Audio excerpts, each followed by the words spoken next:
Здравствуйте, дорогие дети и их родители. Я прокурор отдела по надзору за соблюдением прав несовершеннолетних прокуратуры Республики Саха-Якутия Любовь Докторова.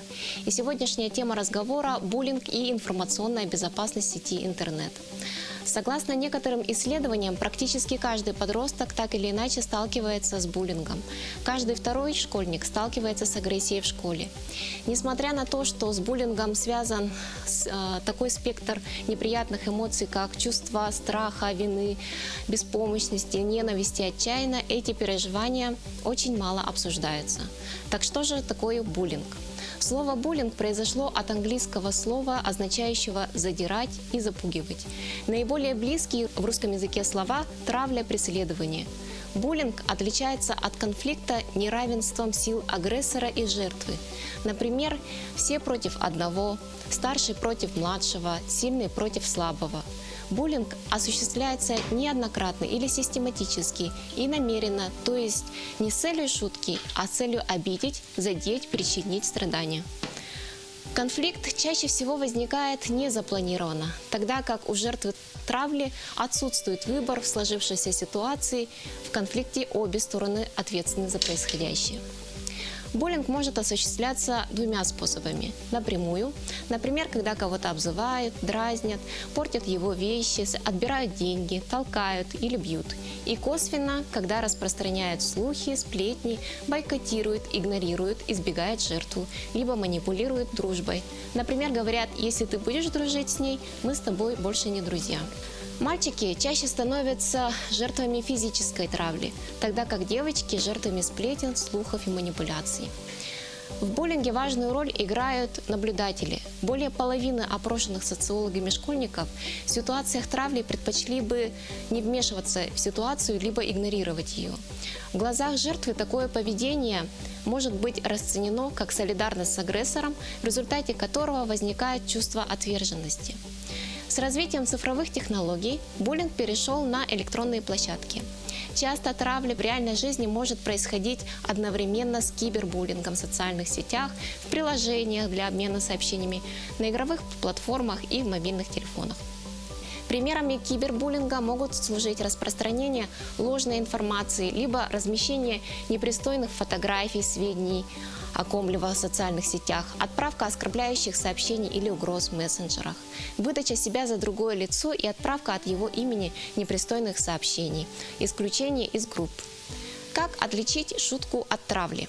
Иногда трудно определить, шутит ли человек или пытается вас обидеть, особенно если вы общаетесь в интернете. Иногда собеседник может сказать, что он просто пошутил или что вам не стоит воспринимать его слова всерьез.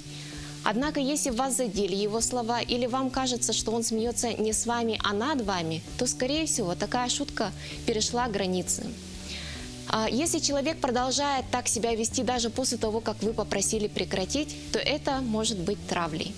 Когда травля происходит в сети, это может повлечь за собой нежелательное внимание со стороны широкого круга лиц, в том числе незнакомых людей. Где бы такое поведение ни происходило, если оно вызывает у вас недовольство, не нужно терпеть и игнорировать такую ситуацию. Как интернет-травля влияет на человека? Когда человека травят в сети, ему кажется, что его преследуют повсюду, даже когда он находится у себя дома. У него складывается впечатление, что ему негде скрыться от обидчиков. Такие действия могут вызвать грусть, неловкость, стыд, злость, утрату интересов, усталость и даже проблемы со сном и боли в животе. Нужно помнить, что жертвой травли может стать каждый, а поводом к ней внешность, манера разговора, поведение, одежда, социальный статус, отличная или наоборот плохая учеба, заболевания, какие-то убеждения. Буллинг приводит к тому, что жертва теряет уверенность в себе и страдает от тревоги, отсутствия поддержки и друзей. Основной целью преследования является чувство самоутверждения за счет доминирования над слабым и получения удовлетворения от полученной власти либо отобранных у жертвы вещей. Травля влияет на самые разные аспекты вещей жизни, но все эти проблемы можно преодолеть, а уверенность в себе восстановить. С кем поговорить, если вас преследуют, и почему важно сообщать о случаях травли. Если вам кажется, что вас травят в школе или в сети, в первую очередь нужно обратиться за помощью к людям, которым вы доверяете, например, родителям, близким родственникам или другому надежному взрослому человеку. В школе вы можете обратиться к психологу или любимому учителю. Если травля происходит в социальных сетях, вы можете заблокировать преследователя и отправить на него жалобу в администрацию социальной сети. Компании, которым принадлежат социальные сети, обязаны обеспечивать безопасность своих пользователей. Полезно собрать доказательства, переписку и скриншоты таких постов в соцсетях, чтобы потом подтвердить происходящее. Для того, чтобы остановить интернет-травлю, необходимо подавать жалобу. Это также покажет преследователю, что его поведение недопустимо. Если вы находитесь в опасности и боитесь за свое здоровье и жизнь, получаете угрозы о физической расправе, либо у вас вымогают деньги под различными предлогами, шантажируют распространением ваших личных сведений, фотографий, как ложных, так и правдивых, которые могут поставить вас в неловкое положение, опозорить, вам следует связаться с полицией. Если вам неудобно рассказывать об этом вашим знакомым, поговорите с профессиональным консультантом по детским телефонам доверия в республике 35 50 50. Как себя оградить от кибербуллинга, не отказываясь от использования интернета? Если вы подвергаетесь интернет-травле, вы можете удалить приложение или одновременно деактивировать свой аккаунт для того, чтобы прийти в себя. Но отказ от посещения интернета не является долгосрочным решением. Вы не сделали ничего плохого, так почему должны страдать от этой ситуации? Преследователи почувствуют, что вы вышли победителями и будут продолжать свои недопустимые действия. Как избежать использования личной информации в соцсетях? Дважды думайте перед тем, как что-либо выкладывать в сеть. Эта информация может сохраниться в сети интернет навечно, а потом ее кто-нибудь может использовать вам во вред. Не сообщайте такие личные детали, как адрес, номер телефона или школа, в которую вы ходите. Изучите настройки конфиденциальности в социальных сетях. Вот несколько примеров, как можно сделать, что можно сделать с их помощью. Вы можете решить, кому разрешается просматривать ваш профиль, отправлять вам сообщения, оставлять комментарии. Вы можете отправить жалобу на оскорбительные комментарии и сообщить, попросить их удалить.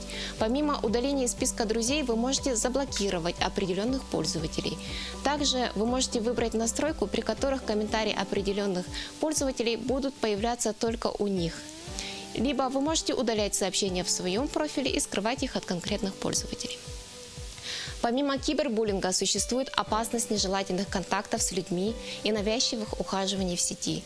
В сетевом пространстве угрозы могут исходить от кого угодно и откуда угодно.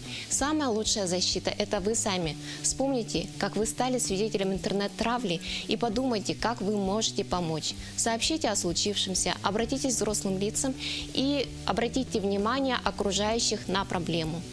Если вы беспокоитесь о своей безопасности или вас беспокоит то, что случилось с вами в интернете, срочно поговорите со взрослым, которому вы доверяете.